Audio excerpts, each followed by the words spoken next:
வணக்கம் மக்களே. நான் உங்கள் பிரபாகர். இப்போ டிவிகே ஜோசப் விஜய் அவர்களுக்கு அதிமுகல இருந்து 25 எம்எல்ஏக்கள் ஆதரவு கொடுத்ததுன்னு உங்களுக்கு தெரியும்.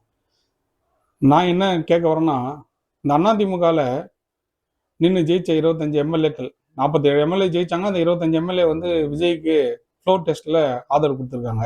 அவர ஆட்சியில உட்கார வச்சிருக்காங்க. நான் என்ன கேட்கறேன்னா, இந்த 25 எம்எல்ஏக்கள் மக்கள் உங்களுக்காக ஓட்டு போட்டாங்க. நீங்க யாரோட ஐடென்டிட்டில நின்னீங்க? இந்த 25 எம்எல்ஏக்கள் மக்கள் யாருக்கு ஓட்டு போட்டாங்கன்னா, ரெட்டலைக்காகவும், புரட்சித் தலைவர் எம்ஜிஆருக்காகவும், புரட்சித் தலைவி அம்மாவுக்காகவும், புரட்சித் தலைவர் எடப்பாடி ஐயா அவர்களுக்காக தான் ஓட்டு போட்டாங்களே தவிர, உங்களுக்காக போடல. நீங்க குடுக்குற கேவலமான பணத்துக்காகலாம் யாரும் ஓட்டு போடல. நீங்க நினைச்சுக்கலாம், உங்களோட பணத்த குடுத்ததால தான் நீங்க ஜெயிச்சிட்டீங்கன்னு. கண்டிப்பா கிடையாது. இது வந்து ஒரு அதிமுக தொண்டனுடைய உழைப்பு.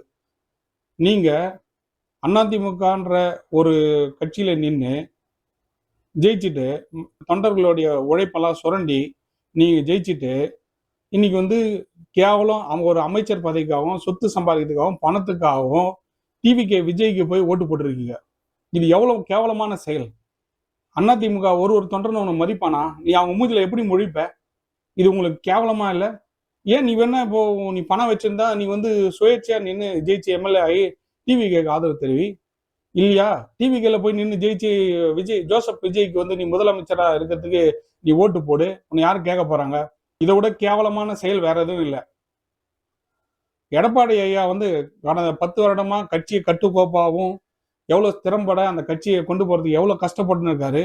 நீங்க அந்த கேவலம் லாட்டரி சீட்டு விற்கிறவங்க கொடுக்குற பணத்துக்காகவும் ஒரு அமைச்சர் பதவிக்காகவும் கேவலம் நீங்க கட்சி தாவி கட்சியோடைய கொள்கைகளை உடைச்சிட்டு கட்சியை கேவலப்படுத்திட்டு அங்க போய் நிக்கிறீங்க. நீங்க எல்லாம் உண்மையில கட்சிக்கு தொண்டனா?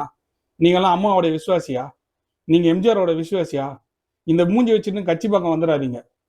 உங்களுக்கு தகுதியே கிடையாது கட்சி பக்கம் வர்றதுக்கு. வணக்கம்.